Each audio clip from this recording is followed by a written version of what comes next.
So we're doing a tier list of every movie show that we have watched in 2024, as well as stuff that we watched in 2023. Yeah, so it's a little bit of a bit of a full-on retrospect. Yeah, it's a little recap of everything that we've watched. You can see some classics in there. So we're gonna both agree on this. We're not gonna have individual ones. No, we both must agree. All right. So before we get going, I guess, do we have anything we want to preface as well? Or there aren't really any rules. Like I said, we both have to agree where it goes. Like if I like something and you didn't like it, we gotta compromise. Like the government. I'm ready. Let's do it. All right. So 500 Days of Summer. Well, I feel like this one, it's one of the most, I will say, it's one of the films that kind of stuck pretty well in my memory compared to a lot of the ones. Not that I don't remember a lot of details about all the other ones here, but this one specifically was one I really wanted to watch. And I do think Tom and Summer have a really, really well told story, I think, for what it is. I do think that some parts of it are a little, I think you kind of have to just realize that these people are not great at communicating, or at least one of them isn't. Yeah, specifically one of them. There's one scene which really doesn't feel right. That was when Summer went back to Tom after he kind of told her off for ignoring what she wanted. Mm-hmm. That's real complaint that I feel like breaks a little bit of it for me, but nothing that bad. You can't really suspend your disbelief for that. No, it's just not at all what the characters would. It's not all what Summer would do. No, it almost takes you out of it. And I also kind of wish that Summer was a little more of a character in it. I know that the movie's mainly about it's a movie about love. It's not a love story. Right. And it's about how not everyone who falls in love is going to be meant for each other, which I love that. That is a really great lesson to take, especially when it comes to maturing and realizing what relationships actually are like in the real world. So I personally give this one a B. I feel like it succeeds a lot with creating a captivating and interesting nonlinear told story, but there are some things which kind of fell a little short, specifically not showing enough of Summer, and just the characters being a little frustrating sometimes. Yeah, I would say the main issue I have with 500 Days Summer is Tom. Tom sucks as a character. But it is, I guess, in a way, maybe realistic. Like, maybe there are people out there that are just, that oblivious. You can make the argument that it's a very realistic movie about love. That's all I really got to say about it. I am comfortable giving it. It's either a B or a C in my mind. I think I will do. I'm thinking a C, to be honest. C, okay. But I'm not sure when I'd really want to see this again. I honestly, I would never want to see it again. But I do think personally, Mark Webb deserves another. He deserves another shot. What else has Mark Webb made? The Amazing Spider-Man movies. Oh God. Yeah, though I don't blame. Wait, he's directing Snow White, the new one? Wait, what? Look at that again. No fucking way he's directing the new Snow White. Alright, it's going in C. Yeah, put it in C. Alright. Aftersun. S. I think it's a very good movie about depression, and it tells it in a very subtle way. It's also just a good story about a father and daughter relationship, and it's about a concept that I've thought about in my own movies, but fleeting memories, reminiscing on old times, and the way it's portrayed is really well.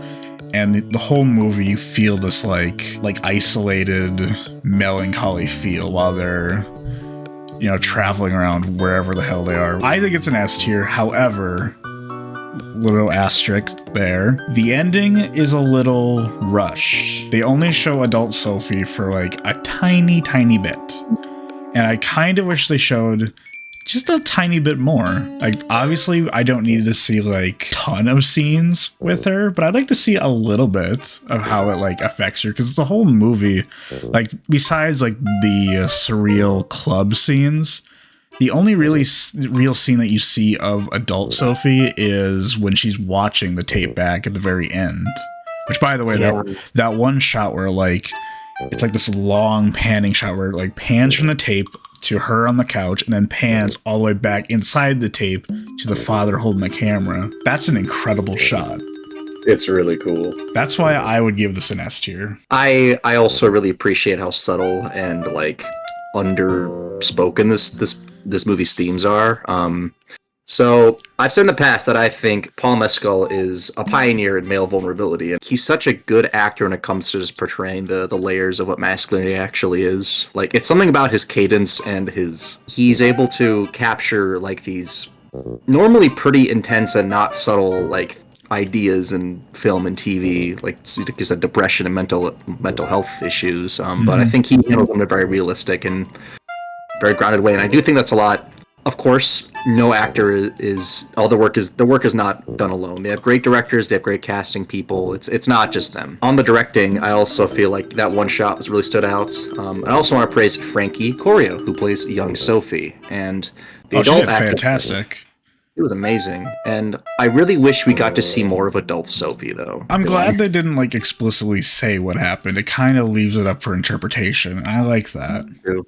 Me too. I do agree that the ending's a little bit rushed, but I feel like it still lands, especially the theme of like just leaving at the airport. Like, I think that shot is one of the most important, like, thematic shots of it may be the most important, actually. I think Aftersun is, personally, I think I can accept it as an S tier. I personally see it more as an A. That's totally fair. I was gonna say I could maybe accept it as an A because there is one thing about it where I don't know if I could rewatch this a whole lot.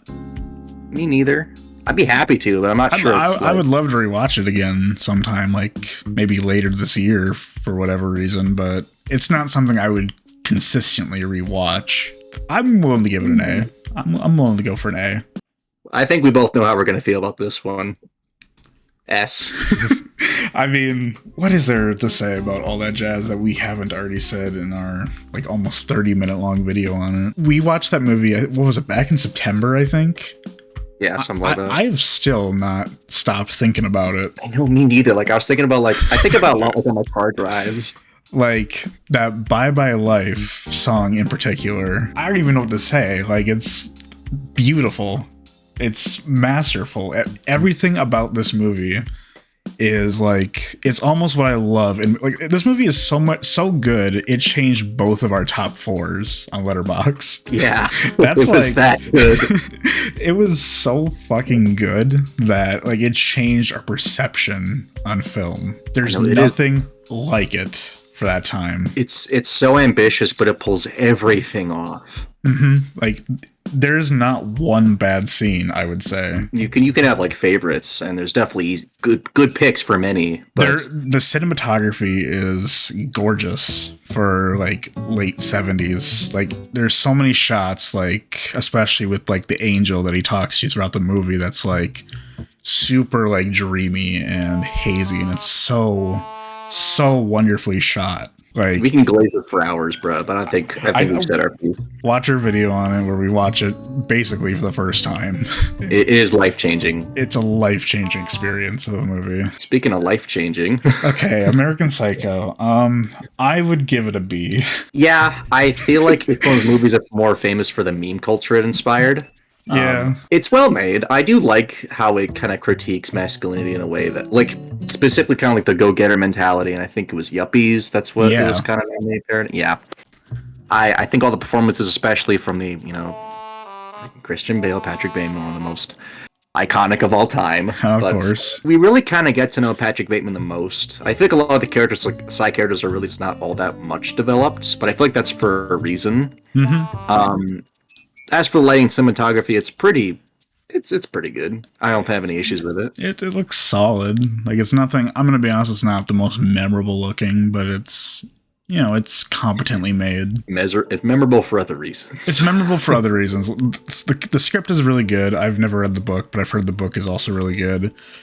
Christian Bale gives an incredible performance. I would argue it's his best performance. The ending is something that kind of holds it back for me because I've never truly understood it. And every time that I've seen this movie, I think 4 times in my life, and every single time I forget what the ending is. So take that as you will. There's not too much to say. I agree with it being in B. It was definitely a very fun movie to watch, and I'd be happy to rewatch it any time, because to me it's a bit of a comedy because I'm a sick bastard. It's a black comedy. For now, though, we have It's Such a Beautiful Day. Oh boy. How do you really rank this? I'm thinking an S or an A. What are your reasons? I think it is so unique. I think it is a beautiful story about just life, the concept of life. It's super existential, and I also like the animation of it is like it's unforgettable. It's also very short, so you could really watch it anytime. Yeah, it's one of the more merciful watches. Oh yeah. Oh, and I also own a Blu-ray signed by the director Don Hertzfeldt, so that's awesome. Maybe a little biased, but I'm thinking maybe an A. I don't think it's quite, well, Aftersun is better. I'll still put it an A. I'll still put it an A. I think I can accept it being an A just due to its the experience of watching it is unlike anything you'd ever really. To me, it's all like Hundreds of Beavers, where it's like it's just kind of its own thing, and I love it for that. I feel like when it comes to, you have to be, with a lot of movies on this list, you're gonna have to be willing to put a lot of yourself and your own like interpretations into it, and that's especially strong here. Yeah. It's very much a movie that it has. I forget like what the exact plot, quote unquote, was, but I think it was about a guy just kind of losing his mind. It was like he was slowly developing like a disease until like the end of his life or something like that. Mm-hmm. And the story itself is very simple, but it's illustrated in a very creative and very memorable way. And on top of that, you can make a lot of lobotomy jokes if you're anyone like us. So I think it's a fun watch. I agree that Aftersun is better. I'm not sure if I think it's better than American Psycho, but you know, I guess I can see why it would be. I would say it's better than American Psycho. Yeah, I don't really have much else to add. It's just it's a very unique experience, and if you haven't watched it, it's very easy to see. All right, Blue Velvet. So, okay, I'll start. I feel like I definitely am in the same camp with thinking that this is kind of Lynch kind of getting his bearings with his storytelling style. I liked it. I really did like it. I just kind of feel like there's some elements of the plot, aka the romance between what the fuck were their character names? Jeffrey and Sandy was very underdeveloped. Mm-hmm. I think Isabella Rossellini is excellent. Dennis Hopper's fun as fuck. And then I also really liked seeing Lynch develop into his style with this one a little more was probably my favorite part of the experience. I definitely think this is it's an easy to like movie, but I definitely don't think it's Lynch's best work. I think we both agree on that. Yeah. But I do think it's better than probably like a good amount of the movies still out there. With that being said, yeah. But I feel like it's personally for me, it's either a B or a C, because I feel like two very important parts of the plot. One very important part of the plot. So, Sandy was nowhere near developed enough. Mm-hmm. I feel like the cheating reveal was handled pretty well, but the aftermath of it was handled in 5 seconds. It was very unrealistic. It was awful. It was it was really not bad. Buy it all, couldn't suspend your disbelief towards it. Did anyone like the scene of Dennis Hopper fucking inhaling whatever the fuck he was inhaling? You can get along with that a lot better than that. Yeah.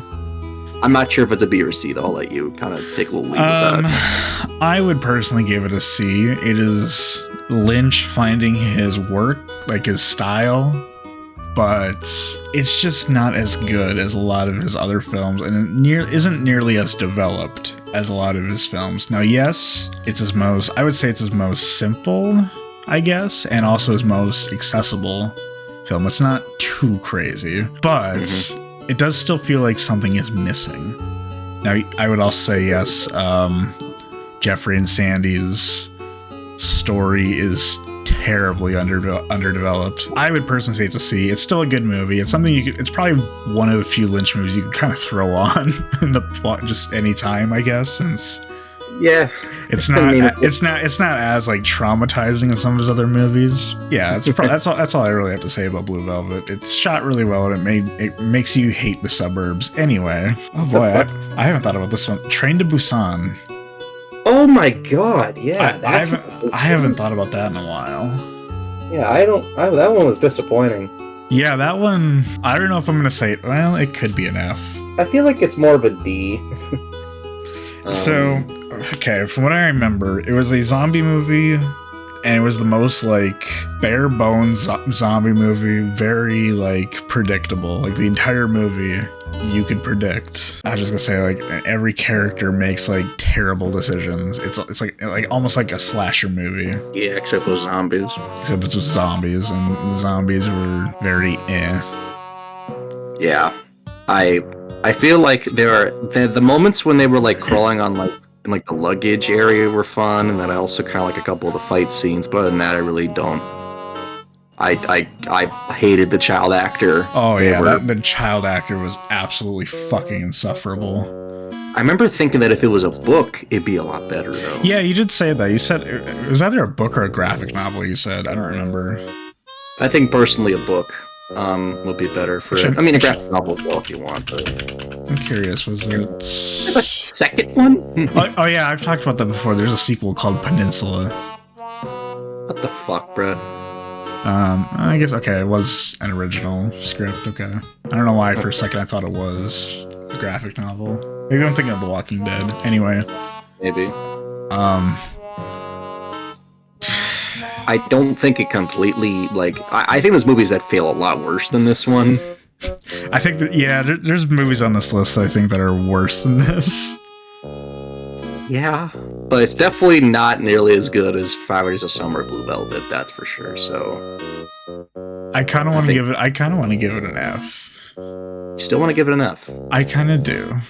I feel like the next one fails a lot harder, though. It really does. So fine, I'll put it in D. It Comes at Night, F. Boring ass movie. Spoiler alert: nobody comes at night. Nobody came. Yeah, nobody came. It was awful. So slow. It was so slow. Nothing happens the entire movie. Like, you don't really ever get a good feeling of, like, what actually is going on. You don't remember any of it by the time it's over. I honestly completely forgot we watched this movie. I did too. Along with Train to Busan. Yeah, I still want to give Train to Busan an F. You know, if you want to, just put it above It Comes at Night, please. It Comes at Night is so much worse. It really is. I can accept Train to Busan being an F. Yeah, that's fair. I also think that the ending scene when the husband like shoots the kid is definitely the most memorable part, but at the same time, I don't even remember that. Yeah, you don't even remember that. It's a well acted scene. It's really fucking scary, but that's the only thing I can give praise. I think what's weird about it is like it might have good reviews. I think if I remember right. It wasn't like well regarded. Oh wait, well, 6.1 on IMDb, 87% on Rotten Tomatoes. It is absolutely awful to sit through. It is like it's like watching paint dry. I think paint drying is more entertaining though. That is true. Color. That is true. That is true. All right, enough of that. Easy F. Anyway, Dark City. I like this one. Dark City is good. I think it's better than 500 Days of Summer. I can see that. But I don't know if it's not as good as American Psycho. Well, I know that Alex Proyas is... I think he's directed... What else? I believe he directed The Crow. I think he did. He's a very good director. The Crow, I, Robot. The aesthetic is really like dirty and grimy, but it's very well captured. The miniatures are so good. It's so good. It's some of the best miniature work in any movie. Mm-hmm. It's one of the most well realized settings, I feel. And when it comes to the characters, I think it's like I can't remember how many of them play like the weird like pale people, but all of them are like super creepy and like super interesting. Kiefer Sutherland is kind of like the double agent was fun. He sounds like he's out of breath the whole movie. Yeah, he did, but at the same time, I feel like his character worked for me pretty well. Yeah. I do feel like Emma and John's like whole thing was a little underwhelming, but then again, it wasn't bad. William Hurt's character was probably one of my favorites. He's really good in it. He was really engaging. His ending is sad, but I kind of like the way it went down. Overall, it's a very like well-crafted story. It's very like, to me, it felt existential, just kind of thinking about what living in this world is like, and the way it kind of all ends with like them with John like recreating the city in kind of like the form of Earth, like giving like an atmosphere and water, and just kind of recreating what humans actually were meant to live, because where they were meant to live, because the pale people in this, I'm just gonna keep calling them pale people. they are aliens, and they were really freaky, and they were really well captured. I love the set they like all gathered in. It was like, remind me something out of like an H.R. Geiger painting a little bit. Yeah. It's just so well realized and like so engrossing, and I also really like the ending as well. I do think Proyas deserves another chance, but don't make another Gods of Egypt type film, bro. don't do it. I would personally give it a C. Let's see. I would put it like right here though. I can see that. I mean, I think personally it's more of a B, but I think watching it in the moment, like, it's a little hard to rewatch for me, considering like I was content just knowing the ending and knowing how it went. I'm fine with being C. That's fine by me. Ah, yes. The chair. Fuck you. Fuck you. If you put in the same tier as it comes to that, I'm actually coming over to your house. I'm beating you. All right. This is a movie we're gonna have very different opinions on. Yep. I'm gonna let you start. Or you're gonna let me start. Or you're gonna let me start. Okay. I'll prepare my rebuttal. Okay. So here's what I'm gonna say. It's a good movie. It's fun. But I have some issues with it. It reminds me of watching like a Marvel movie. But I'll agree on that, please, in a second. I would say it's like a higher quality Marvel movie where it's just kind of random. The humor is very random. And yes, it kind of does lead into the plot, but I'm still going to say it's random. It's also, the best part of this movie is, I don't remember the characters' names. Jackie Chan and Michelle's. That is not his name. Hui Kwan? Oh, You mean Waymond and Evelyn? Yeah, sure. I really love the story of them trying to like rekindle their marriage. But the rest of the movie, it's kind of about that, but also not really. The movie is mainly about the generation gap. The movie focuses more on like a lot of action, which I like I said, it's fun. I have a fun time watching it, although I will say it can be a little draining and overwhelming to watch after a while. It just keeps kind of going and going.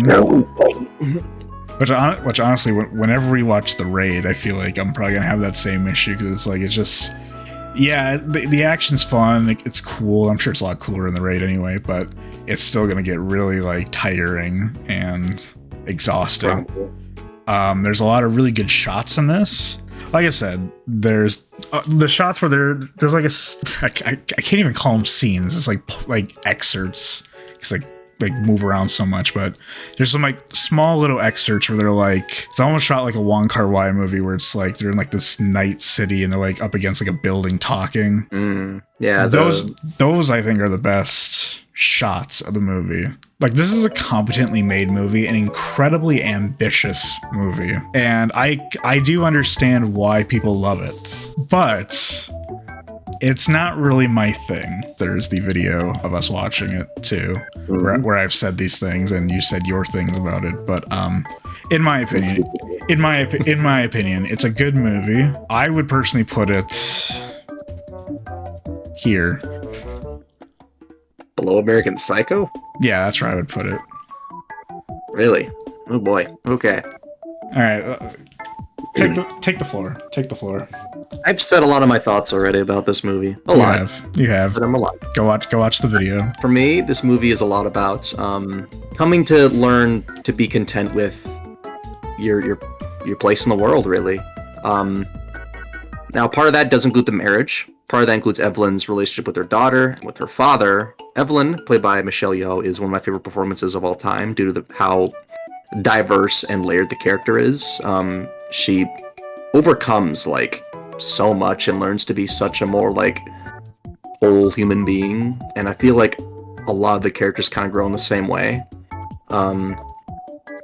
Everyone, this is one of those movies that really includes like kind of an arc for everybody involved, even like the side characters. Only not literally everybody, but most one of the them. scenes near in the climax, where they're going up the stairwell. Like, there's so many payoffs for the setup set up earlier on in the movie, and there's just so many beautiful scenes where where specifically, Joy and Evelyn are discussing like what it means to kind of exist in a greater universe. It's a science fiction. It's science fiction in the most fun way, and I love it for that.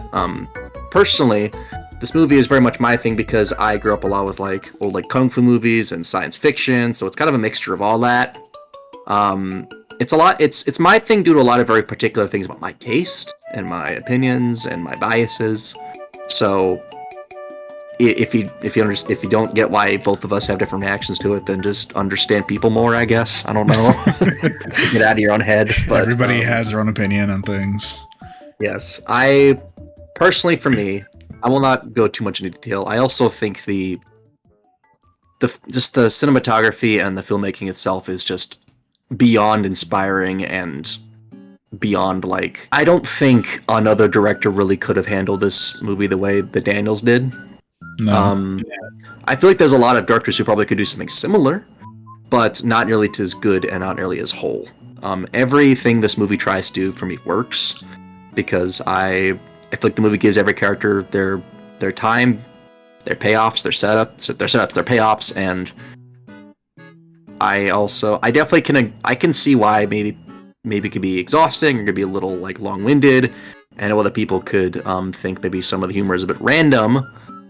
But to me, being random is kind of like, to me, the quote unquote randomness or quirkiness of the humor, if you want to put it that way, comes more from Evelyn's like reactions to what's going on around her, because it's a crazy situation she's just flung into. Yeah. Just going to taxes. I think it works way better than any Marvel movie has ever been able to do, if you want to give it that type of comparison. But at the same time, I don't think this is anything like a Marvel movie, because Marvel does not go nearly as deep or nearly as emotional as this one does. Maybe I'm too cynical for this. That's kind of what I thought. I'm not gonna lie. I might be just too cynical. Yeah, for me, this movie's a blast. It's heartfelt, it's earnest, and it tells a great story about maybe not learning to love where you're at in the world or where like who you are, but you're not alone in it. That movie's, to me, it's an S for all that, but I can accept it being a B for this tier list because it's just a fucking tier list. And we can move on. Oh, you don't want to fight it out? I would be happy to, but I'd rather not be here for the next 3 hours. Yeah, it's fair. I'll put it here as a little compromise. It's better than American Psycho. Give it that. I'll put it here. Such a Beautiful Day is better. Aftersun is better. All That Jazz is way better. Fair enough. Okay, election. Goofy. It's all right. It's okay. Not sure too much to say. I think the plot is very gimmicky with like just sex. Yeah. I guess like, using sex as a punchline for jokes is just kind of a bit lazy, but it's an all right movie. I think the story is interesting and the characters are played pretty well. Reese Witherspoon, I think, is the best part of it. She plays like Leslie Knope, basically. Pretty much. I really don't have a whole lot to say about it. It's all right. It's a fun comedy. It's the first. It's our first movie watching video too. Elephant Man. Oh, I love it. I think it's an S tier. Yeah. I can't argue that. Well, yeah. I'm a little mixed with Aftersun. Well, here's the thing. This is one of the David Lynch movies that one of the many that we watched this last year. Yes, we both think it's a very compassionate, very heartfelt, and very like lovely told story. Everyone's role in it is well played and well delivered. There wasn't really any. I think our biggest issue was also just kind of the artistic signature really wasn't there. It really could have been directed by anybody. Anyone who's really good with dealing with actors, I feel like, personally could have directed this. And Lynch is okay with them, I think. I think the script definitely helped a lot with this one, considering that he didn't write it. Yeah, as we talked about in the David Lynch video, he's not the best writer, to be honest. No, he's one of those that creates fun situations, but in terms of this movie, he was allowed a very emotional and very, like, impactful tale to tell with story of John here. Mm-hmm. John the man. I can see it being an S or an A. I personally think it's an S, but I know you have a very deep connection to Aftersun. I think I do have my ties to it. I feel like Elephant Man hit a little harder for me than Aftersun did. I feel like Elephant Man, if you look at it, okay, so I feel like we both agree that the ending's maybe a little bit rushed. Here's the thing. Aftersun is like I'm gonna say Aftersun's my favorite movie of the 2020s so far, the whole decade so far. Whoa, okay, that's a bomb. It's only halfway through, buddy. I'm just gonna say it. I think Aftersun is the best movie of the 2020s so far. Talk about pulling a bomb under the table. Now, when we rewatch The Substance next week, maybe that'll change because I also really love The Substance. But I'm excited. I'm hella excited for that, dude. But that's why I'm a little fucking. Do you want to stop? I'm putting it. No, because I do kind of stand by my thoughts on the ending of Aftersun as well as like certain little parts of it. But I think I could live with giving Elephant Man an S tier. Mm-hmm. I can live with it. But these two are not far from each other. Yeah, and all that jazz is kind of astronomical. All that jazz is like really far from the rest of these, especially that one. But oh my god, that if there was a trash dimension, that'd be where that movie would be. All right, Eraserhead. So for me, this one was a little bit hard to watch due to the circumstances when I saw it. I was having a bit of a hard week, and seeing a bunch of gross body horror really wasn't what I needed. You better be ready. You better be ready for next week then, because The Substance is a body horror movie. I know it is. And I'll be granted. I think, when did we see Eraserhead again? It was like mid-November. It was the first one of the marathon. So a little bit after midterms, kind of going to finals. Yeah. Yeah. So I think it was like the week or two before Thanksgiving, I think. Yeah, I was just going through shit with school, honestly. So that infected me a lot. But thinking of the movie alone, I've done a lot of thinking about it in retrospect, and I don't think I gave enough credit. I think it's the set design, the cinematography, the lighting, everything fundamental is excellent. The vibe is ethereal, yet gross, yet dreamlike, and all at the same time, it's just kind of... It's miserable, but you also kind of... You can understand how these people live in it. Yeah. In a way. I feel like the effects, the practical effects are excellent. They are... I can definitely see why they go over budget a lot in this one. Yeah. I love the themes of parenthood, of the unknown, of getting into something maybe you're a little too naive about. There's a lot you can get from it, a lot of different interpretations, and when it comes to what the fuck is the word? Psychedelic and very, I guess, how do you put it? More imagery and interpretive storytelling that Lynch went for throughout most of his career really does shine here very well. Personally, I think it's not better than a lot of the things we saw later. Yeah. Particularly Twin Peaks, Mulholland Drive, and I think Wild at Heart is better too. Yeah. But I do think it's worth a B because I agree. It was revolutionary for Lynch's career. I would say before American Psycho. Yeah, I'd agree. I think it's a really good movie. It was my first Lynch movie as well back in the day, and I think it's really good. I think it's a very good story, and it's told in a way that's really interesting. It's got really great, especially that puppet they use for the creature. I think it's the creature feature featuring the creature. Yes, it is unreal. It is. It's so gross. I have nothing really else to say about it. It's a really good movie. Mm-hmm. Eternal Sunshine, The Spotless Mind. Yeah, this one was interesting. I'm thinking S tier. Care to explain? It's such a tragic story. For those who've never seen it, it's also been a while since we saw it. Since I think it was like back in January of last year. Yeah, I don't remember much. Not gonna lie. Fair. It's a movie about just two people who are together who one like erases their memory, and then one also goes to erase their memory of them. But then at the last seconds, he tries to get out of it, but it's too late. Some memories have already been erased, and he wants to recreate those memories. And obviously, the main message is you cannot recreate memories. Mm-hmm. And Jim Carrey in like a serious drama, he's really good at it.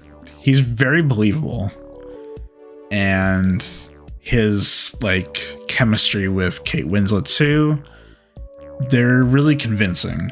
And the film was also shot really well and tells a lot of great like messages about how weird love can be, I guess. Yeah, and how memory is also a very delicate thing. Mm-hmm. You've probably noticed like a lot of movies that I love have to do with like memory or like the subconscious. Yeah, especially this next one coming up here.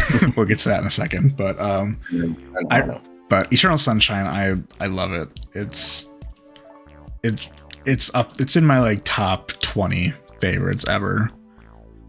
I can see that. It's a really depressing movie, and I could honestly watch it. I would love to watch it again sometime. So honestly, I would say,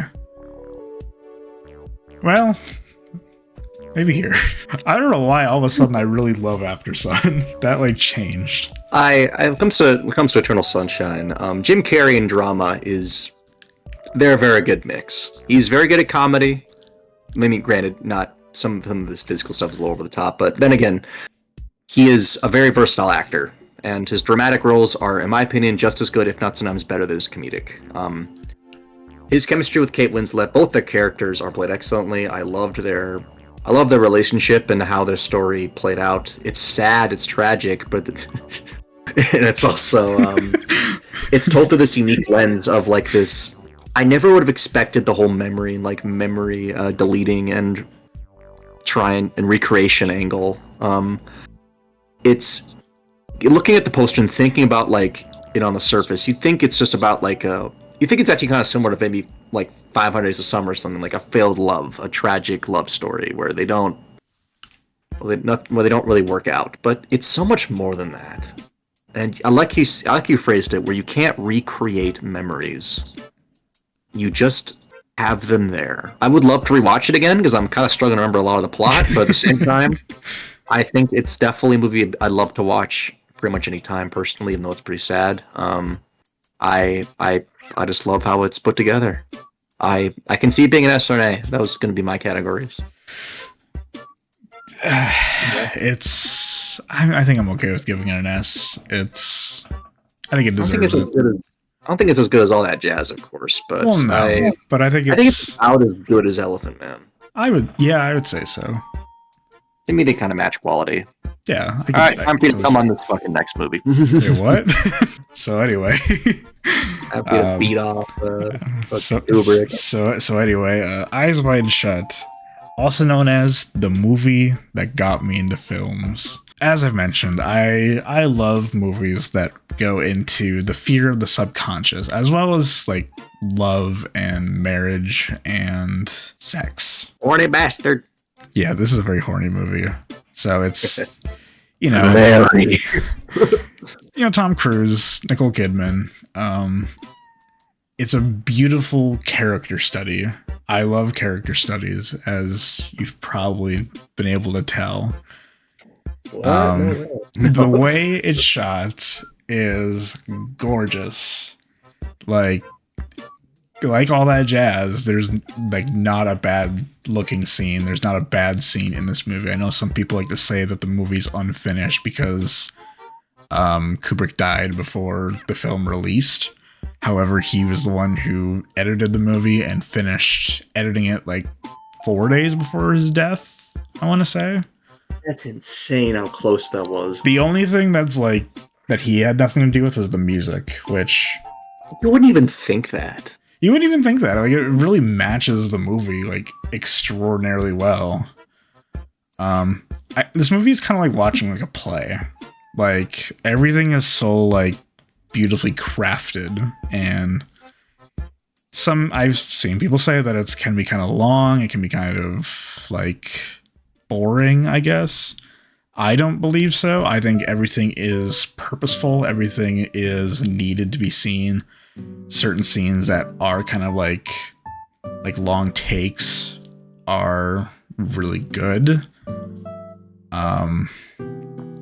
It has everything that I love in a movie. And like I said, it's a movie that I saw which got me into films. I saw it like very beginning of the COVID pandemic. And that's crazy to think how recent that was. I have not been the same since.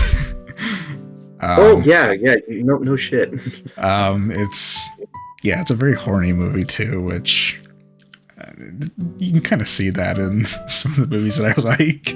Yeah, All That Jazz is a little bit like that too. All That Jazz is like that. There's a couple other ones in here that are kind of like that. Yeah. It just has everything I love in a movie. That's why I would say, in terms of how the movie is like production wise, I would say All That Jazz is better. But to me, I would say it's Eyes Wide Shut's better than All That Jazz. Just like I would say that like The Shining, I would argue is the best Kubrick movie, even though Eyes Wide Shut is my personal favorite. It's that really funny distinction you can have, like with something being the objective best, but something also being your favorite. Yes. Now it comes to me with this one, I also thought it was a very I had so many there was a various amount of responses I had to this one. They were all good. I like it a lot. I think it's a very amazingly crafted character study. Nicole Kidman and Tom Cruise, they are both great in it. I know it's the same thing for me with Everything Everywhere. It speaks to what you like. And more specifically, it speaks to what you kind of find interesting and find I'm struggling with words. Maybe we should rewatch it again. Find interesting. We'll watch it again someday. It's a very just thought-provoking and overall just engrossing movie with just what happens and the intricacies of people and, like you say, love itself. It's in this movie, love is portrayed as a very it can be transactional, it can be messy, it can be genuine. It could even be impulsive. The movie does fire on all cylinders. It's well crafted, very, very thought-provoking, and the music to me is the most standout part, even though Kubrick didn't have anything to do with it. Particularly that one scene, which is freaky as fuck, dude. That scene gets me every time. I can see it being S. Then again, I have the exact same reasons for it being an S as Everything Everywhere, but I will not in the mood to get in that argument.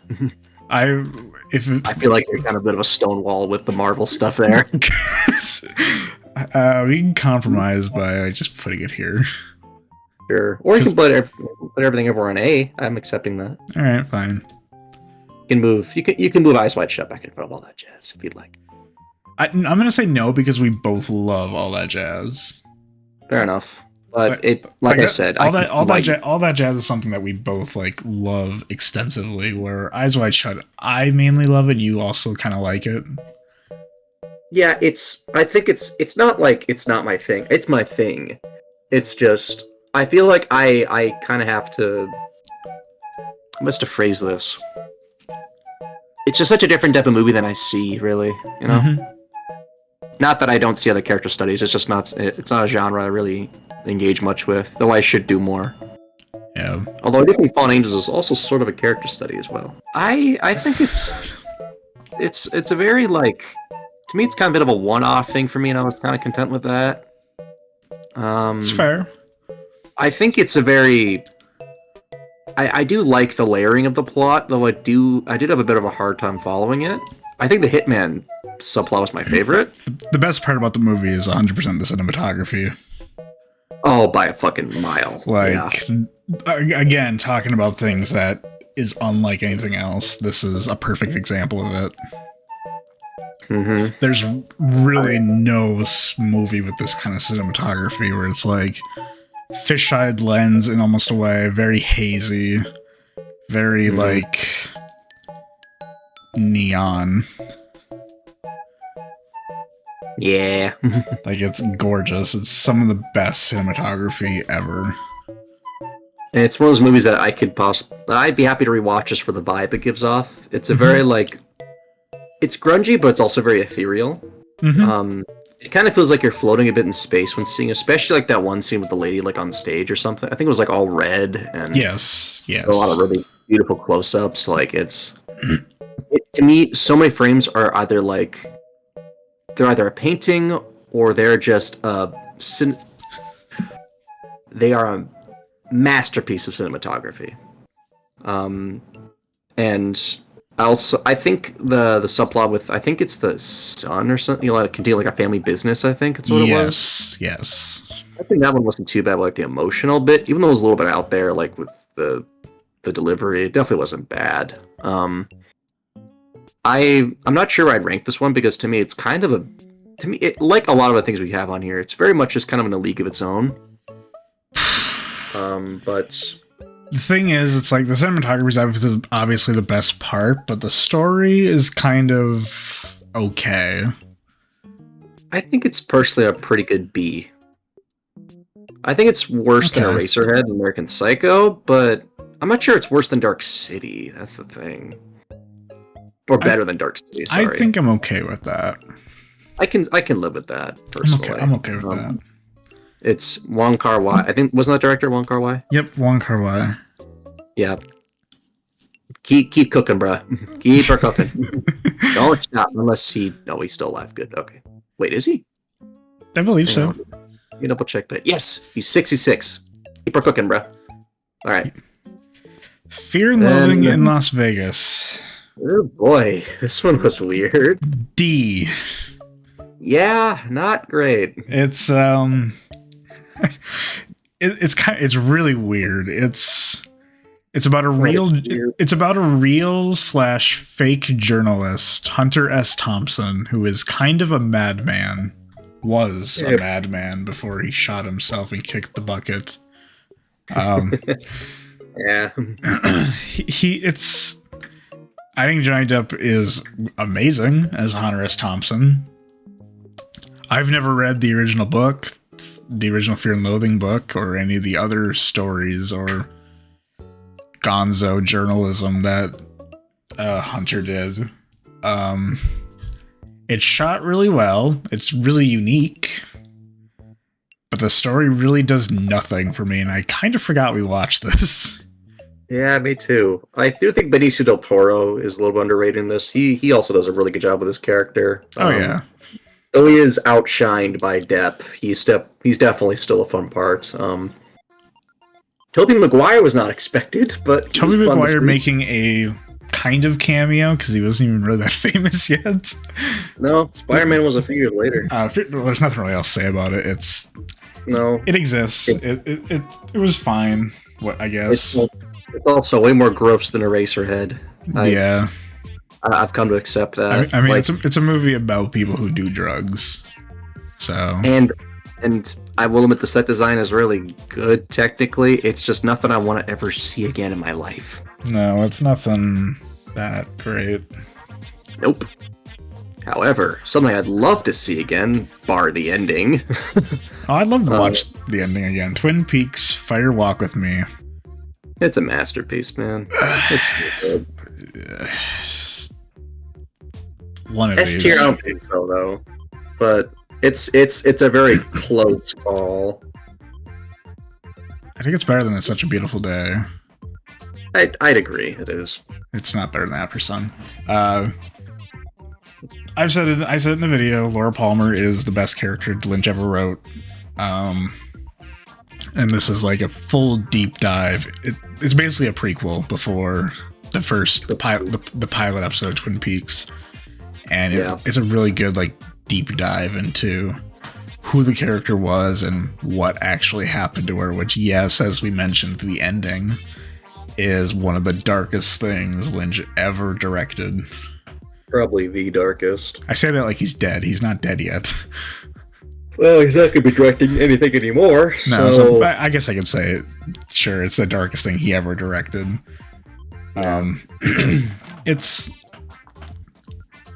There's like two parts of the movie. There's like a part where it's like in like with the FBI and David Bowie's there.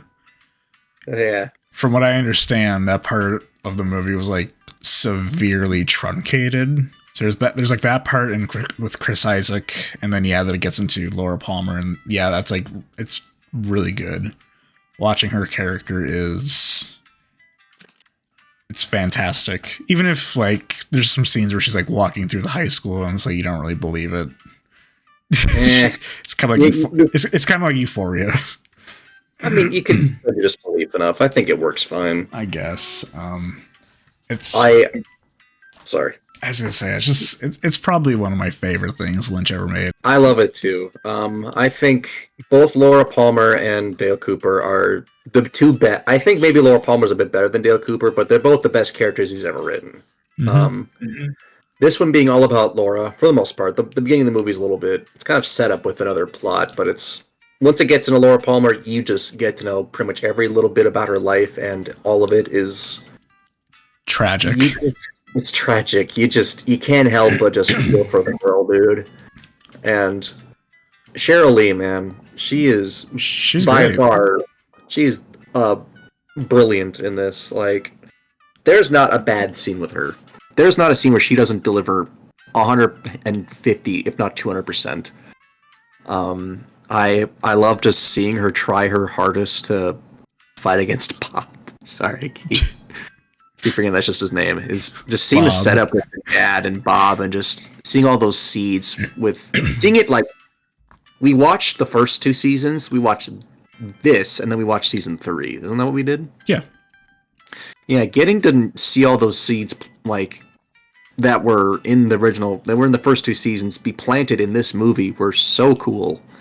And I recommend it if any of you want to get into this series, you do the same. You can see this first if you want, but you're going to I think it's going to be a little less rewarding. Honestly, the first time I saw Fire Walk With Me was before I watched the series, and you kind of need to watch the series first. To kind of get a feel of it. Mm-hmm. Yeah, just everything Lynch excels at, he does great here. Yeah. I think it's a horrifying tragedy that you never stop wanting things to end differently. Yep. And yeah, I agree with being an A. I'm fine with that. The Graduate. Oh boy. I would say like... Oh boy, you are... Ooh, whoa, okay. What do you mean? I think it's a C tier movie, dude. Oh, really? Where in C? I think it's definitely... I kind of like it a little less than 500 Days of Summer, not gonna lie. Really? Yeah, I think About There is fine with me. That's where I'd put it. Really? My reasons are just that the plot itself is just kind of stupid. I just find the movie kind of dumb, not gonna lie. It's fair. I know it's like a fantasy, but like I just all I think about is seriously. First, I love the beginning. I think the beginning is excellent. It's kind of, I wish the whole movie was like the beginning. I'd like it a lot more. I'm not gonna lie to you. All right. What I'll say about it is, man, I would love to have a summer like him, but of course. I like this movie. It's super fun. I love the soundtrack to it. It was one of the first movies to have like a licensed soundtrack. It was innovative, but the ending, yes, is super fun. And it gets really crazy, and I kind of love that. And then, I mean, the story itself, I don't mind. I think it's fine. It works for what it is. The movie itself is about escapism and kind of getting a little in over your head. I mean, I can kind of relate to it, not in the same way, but I can relate to that idea of wanting to escape and kind of getting a little too into it. So I can understand the movie. I'll compromise. I'll put it like right here. That's fine. If Dark City will move, there we go. If Dark City won't be a bit, there we go. There we go. I'll put it there. I like it a lot. I think I think everyone should experience it. I think the same thing. It's just, for me personally, I just kind of think the whole thing is a little too goofy for me. But I also I do like it. I think it's stupid, but it's a fun time. Yeah. I think a lot of movies I think that are stupid are also not a fun, not like a boring watch. So I can enjoy it for that. And this is definitely one of those movies for me. Mm-hmm. Dustin Hoffman does the character really well. Although I do wish, I feel like the idea of being disenchanted with education was way better in a fucking Simpsons episode about Bart failing a history test. I feel like I think it was better delivered in that episode. Okay, fair. Look, it's not bad. It's just not my thing, personally. Okay, that's fair. That's fair. Hausu. House is oh boy. Whoa, what the fuck are you doing with that? Hold up. This is a movie that I could watch so many times. Like, I want to show this movie to so many different people in the world. You want to show it to the children of the future. I want to traumatize someone with this. The second they gain consciousness is the first thing they see. This is a movie that neither of us can really describe. It's just so batshit. It's a movie that if you watched it high, it would be actually insane. You would just be in over yourself. I love that this exists so much. I really have nothing to say about it. Yeah, me neither. It's truly it's one of the films of all time. It is not an A tier though. What the fuck? It could be for me. It's B for me, but what'd you say, B or C? B. Okay. It's definitely a time. And whatever. Sure. I love it. I love it. I find it funny. Just like Hundreds of Beavers. Hundreds of Beavers. Oh, my little big boy. I think House is better. I'm gonna slit your fucking throat. I think House is honestly better. Really? I do. I love Hundreds of Beavers, and I think it's incredibly creative. But I do love House more. It just edges a little bit in the doesn't it? Just that little bit. I just recently got the Blu-ray for Hundreds of Beavers. They finally released it. I'm very happy I own it. It's still House is still better. I met a guy in my poetry class who loved it too, and we just geeked about it for 45 minutes. That was one of the best days of the school year. That's good. I mean, it's a movie that everyone should see. There's nothing like it. It's one of the best movies of the decade. It is. It's just, to me, it's kind of it reminds you a lot of the old Looney Tunes cartoons I used to watch. Oh yeah, absolutely. That and Tom and Jerry. Oh my gosh, yeah. It's a silent film version of that. And if you like slapstick, if you like really goofy fucking humor, then it's very video gamey too. Yeah, very, very much so. Mm-hmm. But House is still better.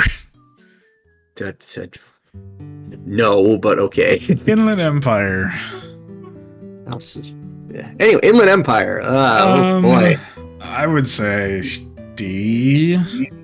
Yeah, that'd be where I'd put it too. A little better than Fear and Loathing. I mean, I still like Inland Empire, and there's a lot of things cool things about it that I like, I but appreciate it personally. I appreciate it, but it's not something I'm gonna probably watch again anytime soon. I don't think I'm ever gonna see it again unless I do like unless I meet someone very particular about the movies they see. That's I'm not sure I want to meet that person. What, they sound like a psychopath? No, just very brain dead. Okay, it's fair. That's fair, I guess. Good. Next up, that started it all. Yes, The Last of Us. Season 1. Season 2 is coming in April. Yep, I was going to say, did you see the little trailer? I saw the trailer on your story. It looks good. I like it. Came out like an hour ago.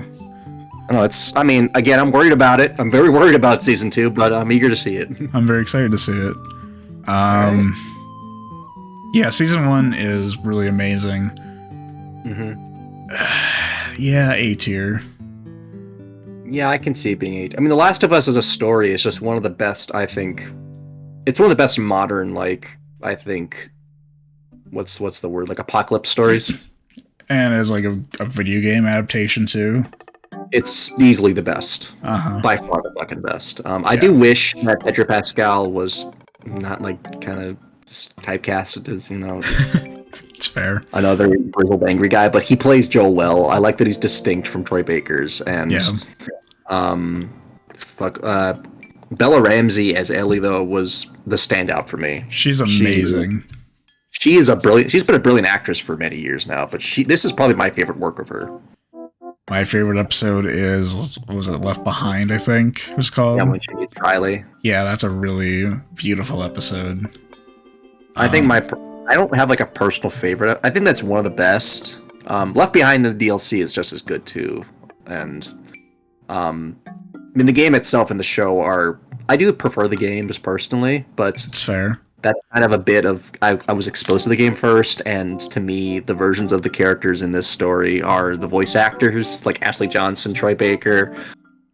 They're the people I kind of think of when I think of these characters. But at the same time, as an adaptation, this is about as good as it gets. And where I think the show really exceeds beyond the game is elaboration of the virus itself, and some.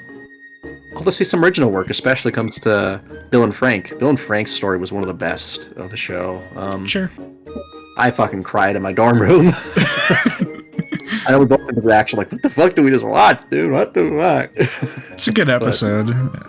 Very good. Would you say it's an A tier?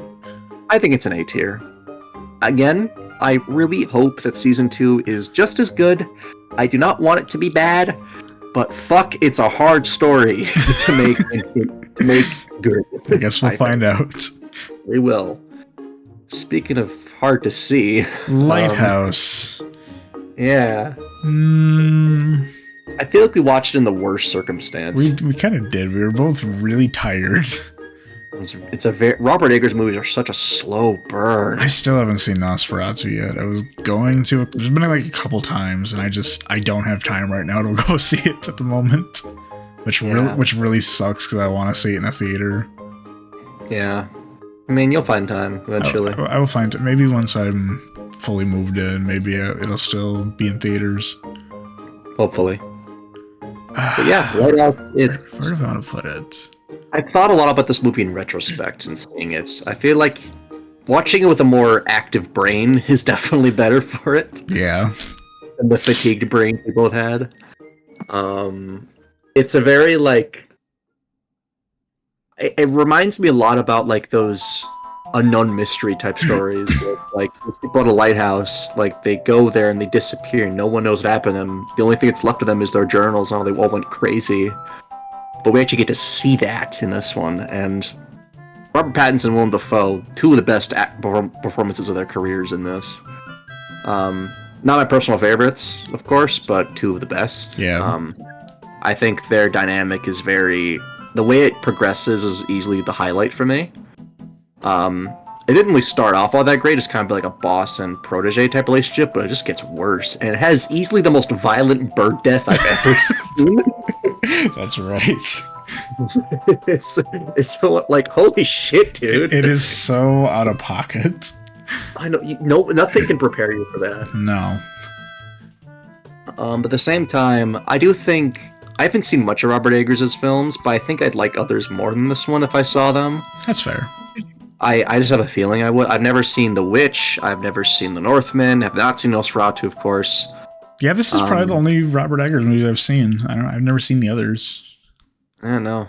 I'm eager to. I want to see them really badly. I do want to see them. So yeah, I think B tier is pretty good for it. Although I think I might bump it a bit down a bit later on. That's fair. Once both of us see the other ones. Maybe That's Robert totally Eggers fair. is another director we should do like a movie-thon for. He only has 4 movies. Well, it's still 4 movies. It's fair. 4 weeks ago. Anyway, what do you thought? Lighthouse. It's really good. Yeah, if we watch it in better conditions, I think it'd been better. I've seen it twice. And I kind of felt the same after each one. Like, it's really, really, really, really, really, really beautifully shot. And I love it that it's in black and white. I love that it's like super grainy. I love that it's in like 4:3. You can feel how like claustrophobic it is. Oh yeah. And some of like the surreal scenes with like, what was it? Was it a mermaid? Yeah, mermaid. Is that a mermaid or octopus? I couldn't remember which one it was. Yeah. It's a little cosmic horror with the light and the mermaid. Yeah, and I really like that. But it is also it is at times a little boring. Yeah, you really gotta buckle hunker down for it. You really gotta be like in the mood to watch it. Oh yeah. So that's why I would say it's like a B right now. It's obviously I would say it's better than House and American Psycho because I think it's just better made and I think it's a better story than everything else in B. But yeah, it's maybe once we watch the other Robert Eggers movies or just rewatch The Lighthouse in better conditions. I would love to watch The Lighthouse in a theater, to be honest. Oh, me too. Me too. Like, I feel like that there's like a few movies that's like I want to only see them in a theater, and that's one of them because it's like the most I think the most ideal way to see it. So yeah. On to Lost Highway. Lost Highway. I'll let you start. It's better than Blue Velvet. My controversial take from the video. Yeah. It's not escaping the C range though. It isn't for me either. I like Dark City more. Yeah, it's gonna go right there. Personally, I think it's a tinge worse than Blue Velvet, but whatever. That's totally fair. It's Lynch still finding his footing. It's kind of like Mulholland Drive in a way, where Mulholland Drive, as we'll get to in a moment, is peak Lynch. This is still him finding that style. And I think the movie it's beautifully shot. It's got a really interesting story to it, and I love the soundtrack. But as we mentioned in the video, it doesn't really leave you with a whole lot. And that's kind of the main thing that I think about with Lost Highway, whereas like with his others, there's more things you can take out of it. Even with Inland Empire, there's things to take out of it, where for Lost Highway, there really isn't anything, to be honest. Yeah. And that's kind of the main issue with it. Because if there's a little bit more substance to it, it might be better than Mulholland Drive, but it's really not going anywhere in my opinion. Yeah, no. I think aesthetically it's very well crafted. The lighting, especially the first third of the movie, is excellent. Robert Blake as the mystery man is the standout for me personally. He is terrifying. Isn't he also kind of a bit of a murderer in real life? Allegedly, he was proven innocent. Well, in courts he was innocent, but yeah, that court of public opinion, someone else though. Yeah. He's interesting. There's another movie that Robert Blake's been in that I really want to watch. It's called In Cold Blood, which is about a book originally, but I think it was about like a real life murder that he was in. So it's kind of weird, but shoe fits. Yeah. When it comes to the actual like film, though, I really kind of didn't like the plot break. I kind of wish it was about Bill Pullman's character the whole time. Personally, it's one of those things you really got to look deep into to really find something. And we just weren't able to find it. We either did not have the arm length, or we just yeah. I don't know. C's fine by me, I guess. I don't really. It's fair. I also do think the wife, like doppelganger thing, is interesting too. Yeah, I kind of also had an interpretation that maybe she was like just preying on men in general, but then it gets kind of weird at the end. So yeah. Mulholland Drive. Peak out of 10. Peak. It is Lynch's peak. I'm putting it there. Oh, good. So good. It kind of makes the video outdated, but I think Elephant Man's probably the best Lynch movie. But really? Yeah, I think so. Mulholland Drive is still really, really, really good. And I think in Lynch's style, it's his best. It's kind of like an Eyes Wide Shut situation where it's like The Shining is Kubrick's best movie objectively, but Eyes Wide Shut's a personal favorite. It's kind of like that, where Mulholland Drive objectively is the best Lynch movie, but The Elephant Man is my favorite. You can see that. It's kind of my reasoning for it. Like there's so many amazing looking shots. The whole movie looks so like ethereal. It looks so dreamy. The whole like that like club that they go to, the Spanish singing, like yeah. It's a great scene, and there's some really good parts about it. But yeah, that's my thoughts on Mulholland Drive. It's also something where like kind of like American Psycho, where I've seen the movie twice. I've never understood the ending. Yeah, I mean, it's one of those things where I feel like I'm more than willing to have my own interpretations of it, but I'm also kind of willing to just kind of let it just be an unknown in my mind. Yeah. That's just me, though. I'm okay not getting an answer about it. I have answers in my brain of how it could work, and to me, it relates more back to fate and destiny more than like doppelganger stuff. But like parallel universe, I mean. But Mulholland Drive as a film, oh man, the more it progresses, the more you just like it. And the scene of them, actually, Rebecca Del Rio is the singer in this movie, is the same one that one episode with No Stars. Yes, in The Return. Sorry, I didn't know if you. Yeah. Anywho, Rebecca Del Rio is amazing. Naomi Watts and fuck. Let me just Laura Herring. Thank you. They're both great in it. And then Billy Ray Cyrus is hilarious for the one season. He shows up as like a cowboy. Yeah. Yeah, and also the side plot, the director Justin Theroux, who's also in Inland Empire, I believe, as the co-director. Yeah, he's pretty good too. I feel like he's just kind of you feel bad for his character. He's just kind of like a shitty situation, but it's realistic with like producers and investors, you know. Yeah. So a little bit of like film industry commentary there, but overall, I feel like it's a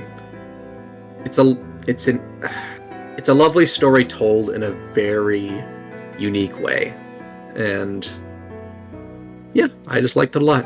A tier's good with me. Okay. Nashville.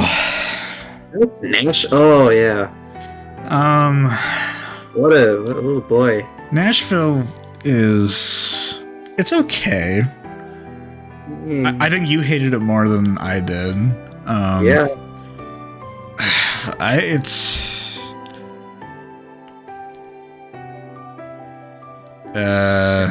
Maybe here. It's either here or here. But I think this is a little too. I think this is a little too high. So. Yeah. I like the kind of like the vibe of it, but there's I just wish it was so much better. Like like yes, the movie, it takes place in the city of Nashville, a city that we've been to before. That's the home of country music. Yes, the movie is going to be about country music. But the movie also like is about like this election too. And they don't go too far into this election very much. And I really wish they did. The movie is more about like this one singer who comes to town. And you don't really get why she's like a big celebrity, to be honest. Yeah. And yeah, the rest of the movie is just people in the city vibing and Jeff Goldblum riding a tricycle. Yeah. There's some cool things about it. Like there's like, if the ending's kind of cool, I guess. Someone gets assassinated. I don't even remember who gets assassinated, but oh yeah, the singer. The singer does. That's right. Like that was cool, I guess. But it's like you don't really. There's nothing really that leads to it. Robert Altman made this like thing of like, I think it's called like hyperlink, where it's like a movie that's about like a bunch of different characters, kind of like Magnolia, where like Magnolia is about like 8 different characters. This one was about like 20 different characters, and I think that's too many. Yeah, it was way too much to keep track of. It's a lot, and there's technically a sequel to it called Shortcuts, which I do own, but I've never seen it.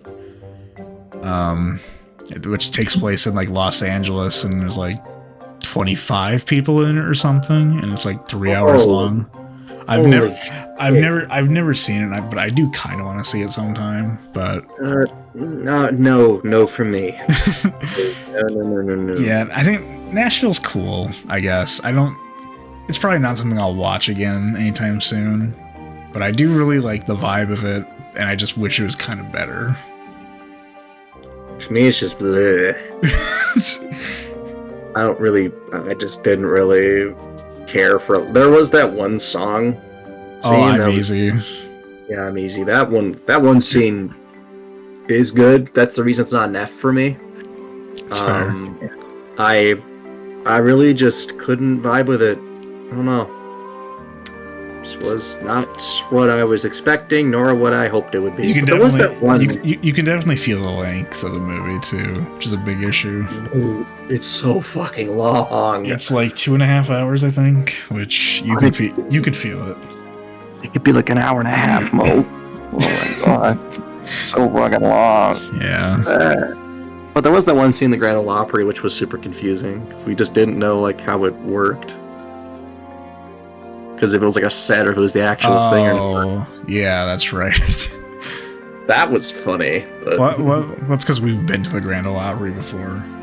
Yeah, we have that unique connection. Yeah, but it's like, they didn't really show a lot of places that we've been to in that city, so no, whatever. It's D. Yep. Pi, Darren Aronofsky's debut. Yeah, a really good debut film. Yeah, that fits with me. Personally, no, but I can see quality, yes. It's between these two spots. I know what you're thinking, though. Yeah. Me, Pi is such an interesting film. It's about the protagonist is so like, he's so in his head about the problem he's trying to solve. Like, fighting the word of God through numbers is insane. It's one thing that after we watched the movie, A24 released like a collector's edition of the movie, which I bought, and it also came with a book that Darren Aronofsky wrote that had been long out of print called the Pi the Guerrilla Diaries, which is like a bunch of like, it's like diary entries of what he was writing while making the movie, and like a bunch of unreleased photos from the movie. It's a really good book. I read it right after I bought it. It's really good, and it really shows like really interesting stuff on how this movie was made, because there's some interesting parts where he mentions like they're filming like in New York City, and obviously you need a permit to shoot anywhere in New York City, and he was just shooting it guerrilla style, and just like there's like just one person filming and like someone like watching out for like if police were nearby or something, just so they could get away with it. And it's like really interesting as like a debut film. Now as like just like a regular movie, maybe I wouldn't say it's that high. I think it's like between this and It's Such a Beautiful Day, they're kind of like the same to me, where they're like very surreal and have a really interesting like style to them. I love Pi. I love a lot of movies by Darren Aronofsky, and I think this is definitely like one of his more unique ones, because like there isn't really like a movie that's about like numbers very much. Yeah, no. Like I love I love, again, you could probably tell I like when movies are about people who like go insane over like their work, i.e. all that jazz. But yeah, it's a very relatable like type of character. It's not here, but it's not in this list, but Black Swan's also that way, where it's about someone so like dedicated to their work that they drive themselves crazy. And I love that so much.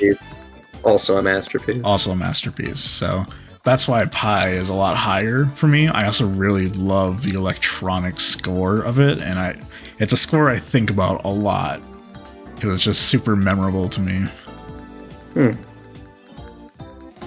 To me, Pi is a very like it's a movie I just kind of don't ever stop thinking about once it's finished. I mean, it gives you so many like ideas and things to think about that you just kind of start to wonder. You start to think of math differently a little bit, and the logic behind math, and how really maybe looking at math may be the only like definite and scientific conclusion you can base of there being any sort of like logic to the world, you know? And well, I think this, it's hard to put into words what I really love about Pi, but I think it's such a, nothing is like it to me. Yeah. I know I've said that a lot, and we both have, but it's really all I can say, because you kind of said it all for me. And I'd love to read some of that diary of Aronofsky making the movie, because he's such an interesting guy. It's unfortunate because A24 is not selling it anymore. They're not? It was... I don't think they are anymore.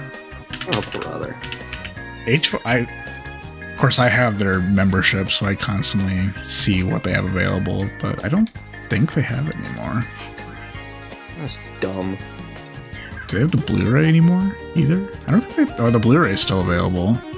Oh, there you go. But do they have the book? Oh yeah, you can get X as a novel.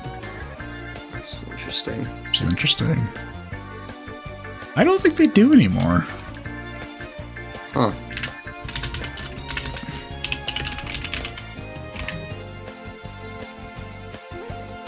Oh, still can. I still say pre-order. Oh no. That might be a sign. Oh no. Expected to ship January. This came out. This came out like almost right after we watched it too. Yeah, this is the set I bought. Oh, that's cool. Yeah, for like $60. Damn. But it was worth it. Like, look at all the stuff that's in here. Like, it's really cool. Different, like you see like a bunch of pictures and stuff. You see like a resume from Margolis. Different pictures and stuff, behind the scenes, stuff from the script. Like, it's a really good book. But yeah, I don't think it's available anymore, which sucks. And I also want to say, yeah, rest in peace, Mark Margolis. Yeah, excellent actor. Anyway, yeah. On to Purple Rain. Purple rain. Purple. Man, you're going hard on this one. Sheesh. Why? What do you mean? I think it's a B, personally. I could see it being better than like Fallen Angels. That's kind of what I was thinking. Yeah, I could play with that. It was such a. I mean, it's a very like. I know I compared it a lot to Batman '89, which I still stand by. Of course, it's ironic because Prince did like the soundtrack for Batman '89. Mm-hmm. But I also just really, we're getting a look into like this very otherworldly type of person, that being Prince in this case, through the female lead, who, sorry, I'll look up the Apollonia. Yeah. Fuck that. Her name just sucks. But oh, her name is just Apollonia. Yeah, it is. Oh my god. Well, your name is stupid, but like you're. Sorry. That's I mean. thought that was made up for the movie. I genuinely didn't think that was real. Sorry. And there's definitely nothing wrong with it. I just think it's kind of sounds like Apple. It's totally fair. Anyway, yeah, we get to see Prince's character through Apollonia, and it's such an interesting experience seeing his story, like part of his biography in it, you know, especially with the dad, and of course, like the rival band, the Time. Yes. Yeah, they're a fun rival. They're antagonists. They're not like villains. They're like cartoon characters. Oh yeah, this movie is very much like a bit of a.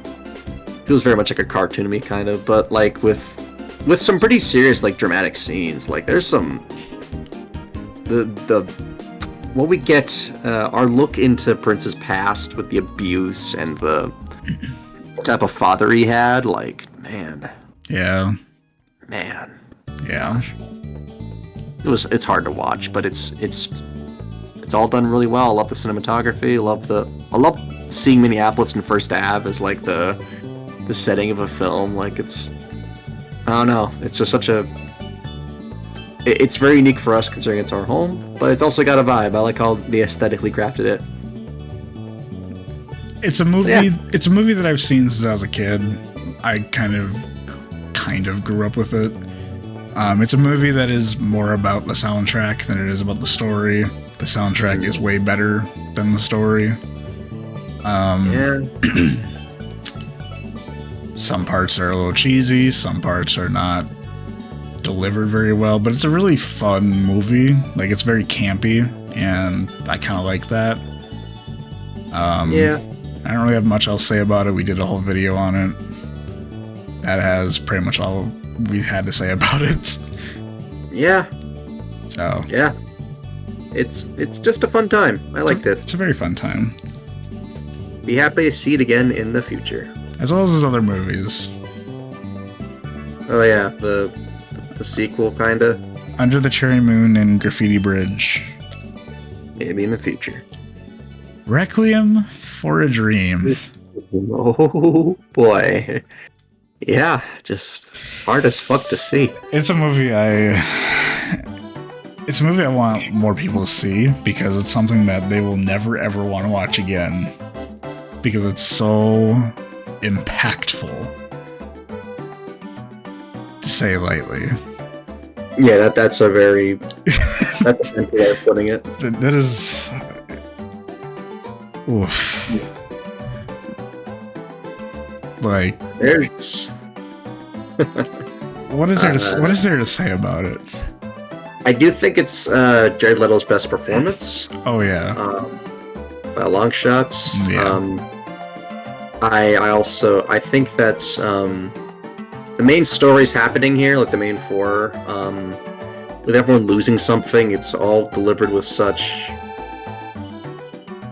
so much authenticity it hurts. Mm-hmm. Requiem for a Dream is a movie that everyone should see.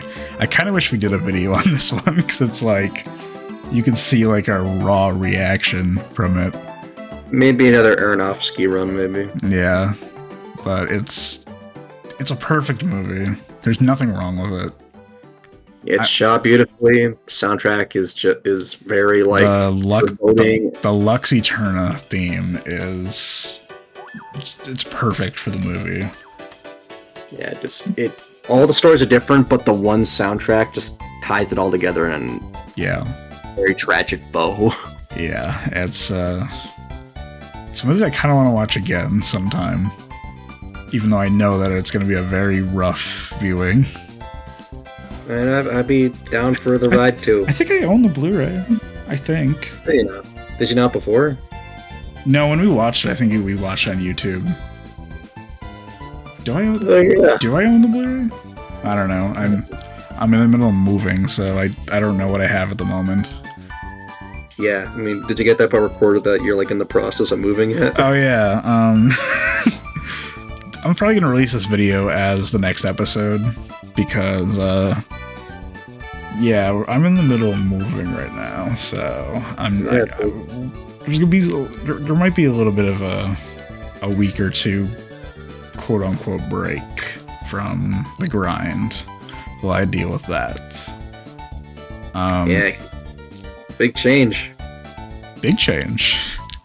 Speaking of Tobey Maguire. But you got that. Yeah. I'm currently in the middle of that.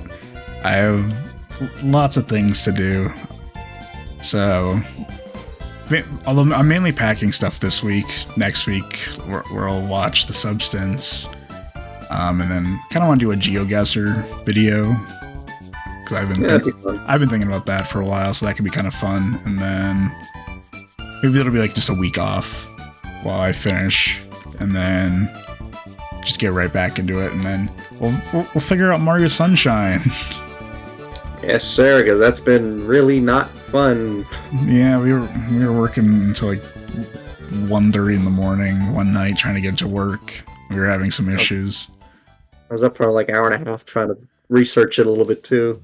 Yeah, so to no avail, by the way. We'll see what happens with that. But for right now, this is gonna be the weekly video for next week, and then we'll see what happens afterward for a couple weeks. Yes, the rest of January is gonna be a little weird. Yeah, it's a weird month, dude. I got a lot going on. So anyway, season 1 and season 2 of Mr. Robot. It's not a bad show. It's just it kind of just drags in season 2. Like it's hard to really kind of push yourself through it in that, but season 1's pretty good. Yeah. It's shot. Yeah, season 1 is way better than season 2, except for the Alf episode. The Alf episode's pretty fun. Oh, that episode's a masterpiece. But we gave up season 3 and season 4 because we kind of felt like doing movies in general is just a lot more better for us. Wait, that's when we made the transition. Yeah, we made the transition with Mr. Robot into our now current movie thing, which honestly, doing movies are way better than doing like a show. Agreed. Like, I don't like. Yeah, Last of Us will be coming out in April. We'll probably just do the same thing we did the first time and just kind of watch it on our own and then talk about it. Because it's like, there isn't really a lot you can really do. I mean, to be fair, I did mention like maybe doing moral oral, but that's also really short. So maybe we won't do moral oral. I don't know. Just because it's just a lot better to do a movie in general. That's fair. I have wanted to watch Over the Garden Wall. I've never seen it. So good. It's so good. So maybe that's something we'll do sometime. Yeah. Because that's like a mini series, I think. Yeah. Where it's like 8 15-minute long episodes or something like that. It's so good, dude. Like, I've never seen it, so I would be down to maybe doing that sometime, but like, we're kind of going away from doing TV shows in general, just because it's a lot more like freeing, I think, to do movies. And because I think we have more passion when it comes to talking about a movie than it does like Mr. Robot. Oh yeah. So, Mr. Robot, first season's fine. First season's good. Season 2 is when it like just really gets boring. Yeah, like it just drags, dude.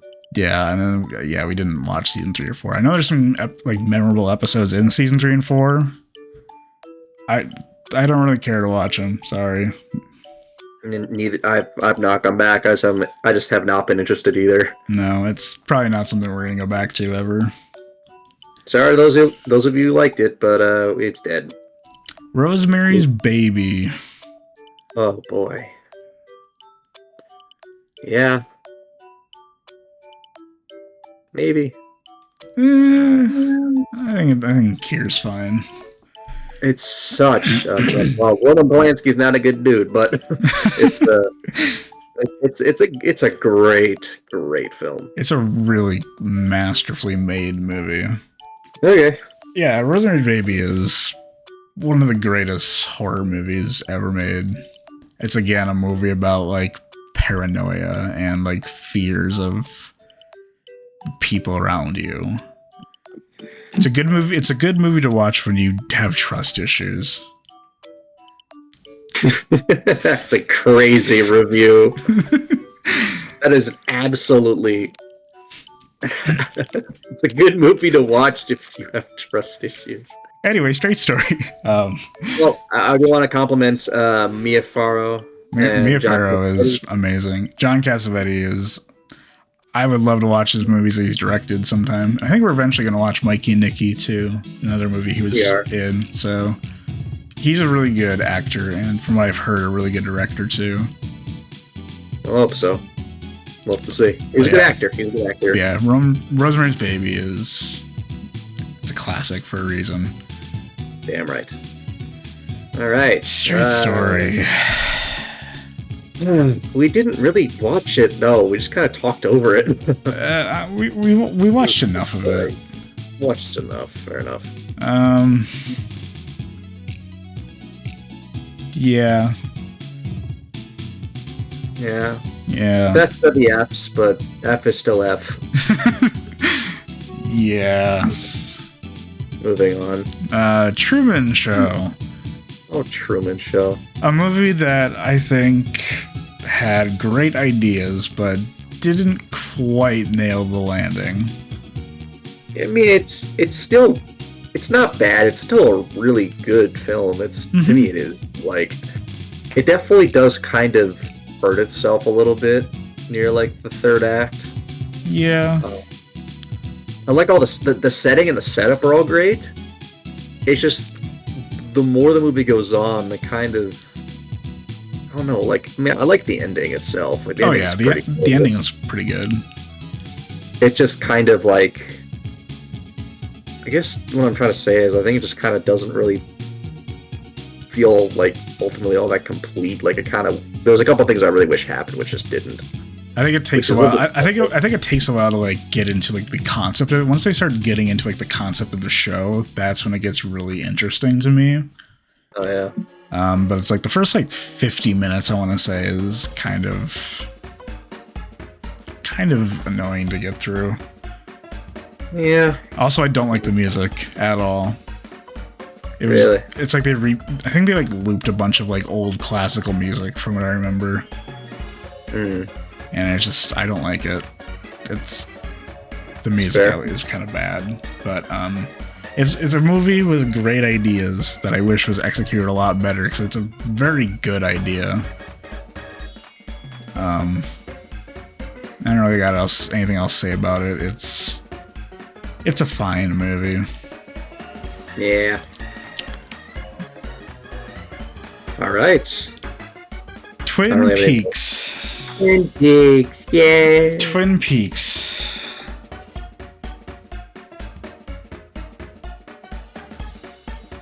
Yeah. That's where I'll put it. Nothing to say. I think it's what really got this podcast going. Yeah, we watched all of Twin Peaks, and it just kind of built it. It led into the David Lynch video, too. So, there's that. Season 3 is up there as some of the best things that Lynch has ever made. Again, as we mentioned with Fire Walk With Me. Well, okay, now I'm thinking about it. I think Fire Walk With Me is better. Yeah, fair enough. I contend that Fire Walk with Me is the best of the Twin Peaks franchise. I can see that. Season 3 is a very close contender, though. I feel like the whole show itself, I mean, it's as a TV show and a movie are very different mediums. Yeah. But like, so to kind of compare them is a little hard, but they're both in the same franchise, so it's like you kind of can't help it. And I do think Firewalk. Although you kind of need like the information from the show for the movie to be good. So I guess they're kind of tied together, I guess, is what I'm saying. What I was going to go with was I think they're very close together in quality because they kind of lean on each other a lot for their narratives to work. Yeah, that's fair. And for the stories to really impact you. They're both good.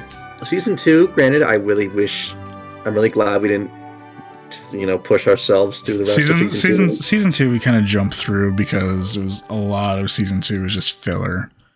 Yeah, we saw what was essential and we moved on. Yeah. And what was essential was just everything with Leland Palmer. Yeah. Who, by the way, I mean, his actor had some goofy ass shit in season 1, but I liked him a lot. Bro jumped in the grave. Jumped on the fucking grave. Like, who does that, dude? Still, his actor he's a great villain. He plays a great villain. Yeah. And also the guy who plays Bob is also a really great actor for him as like a visualization. Season 3 also has a lot of... Well, I'll go back to season 1 first. This is going to be... I'll try and make this short. Season 1, it's a very like nostalgic feeling show.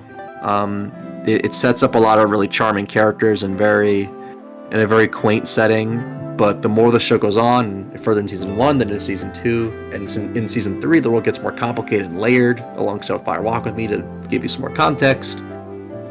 You don't expect it to get as deep as it does, and it's also just really, it's a blast of a time. I love most of it. The vast majority I love. That's fair. There were a couple duds, but in a TV show, you're gonna get that. That happens. Yeah. There's no show where every episode in a season's perfect. No, of course not. No. Yeah. All right, we're almost done. God, we've been going for over 2 hours. Yeah, isn't this just going to be the video for next week then? Yeah, this is. Okay. Secret Life of Walter Mitty. Oh, ugh. This is going to go here. Yeah. What do I remember? There's a Conan cameo. I remember that. That was the best part of it. That was the best part of it. What else happened? What's his name from Parks and Rec? He middied all over the place. Ben? Sure. Is that his name from Parks and Rec? Adam Scott? Scott. Well, I know that's the actor's name. Hang on. But isn't it Ben? And he also did that party. Yeah, Adam Scott. Yeah, he did that show on Stars too, the Party Down, whatever it's called. Anyway, what is this movie about again? It's about a guy. He's about to lose his job, but then he embarks on an adventure to go see. I'm reading a description. It's not a laugh out loud, dude. This film is not funny. No, it's not. He goes to see a photographer. I think we've said enough about this movie. Yeah, let's just move on. Anyway, final movie, Wild at Heart. Wild at Heart. Oh, what a fun film. Wow. I'd say, I'm not sure you liked it more than Fire Walk with Me. Well, it's all about what I'm feeling in the moment. Personally, I put it under The Last of Us. It's interesting. That's interesting. Granted, I have a lot more of a connection to The Last of Us story. Well, yeah. Don't forget that. That's me. That was you. But what is your reasoning? It's such a fun movie. It's so campy and I love it. There's... Yeah. I guess it could go like here. It's arguably maybe one of Lynch's best work. Yeah, and it's one of his more... It's probably the most underrated thing he's made. Oh, by far and a long shot, yeah. That and Elephant Man. Yeah, like, it's... Nicolas Cage is brilliant in this. He does the whole Nick Cage thing and does a great job. I wear this jacket? Oh, why I wear this jacket? No, why do you wear the jacket? There's a symbol of freedom and the importance of self-expression or some shit like that. It's such a funny line. It's crazy. I love Wild at Heart. It's unlike anything Lynch made, and in my heart, it's probably higher up, but it's magically. It's just here. Yeah, I mean, I personally think it's about as good as like. It's not about as. It's a little bit less good than like Far Walk with Me and Mulholland Drive, but it kind of sits at the same place as Twin Peaks does with me. That's fair. Like they're both pretty goofy and campy a lot. Although I do think Wild at Heart's aims more for the fun, while Twin Peaks aims more for the psychological and freaky. Ooh, but at the same time, I do think Last of Us is a story. I like Last of Us more. That's mainly just because of the game and because the show is an adaptation of the game. So I'm not really gonna fight that just because it's a personal bias that's so strong. But yeah, I love. It's probably Laura Dern's best performance, but Nicolas Cage's best as well. Oh yeah. There is that. I'm not sure if it was in Wild at Heart, but there was that really weird as fuck bark scene. Yeah, that was in Wild at Heart. Fuck yeah, that was also one of the best. And Willem Dafoe. Willem Dafoe, who plays a very mean man.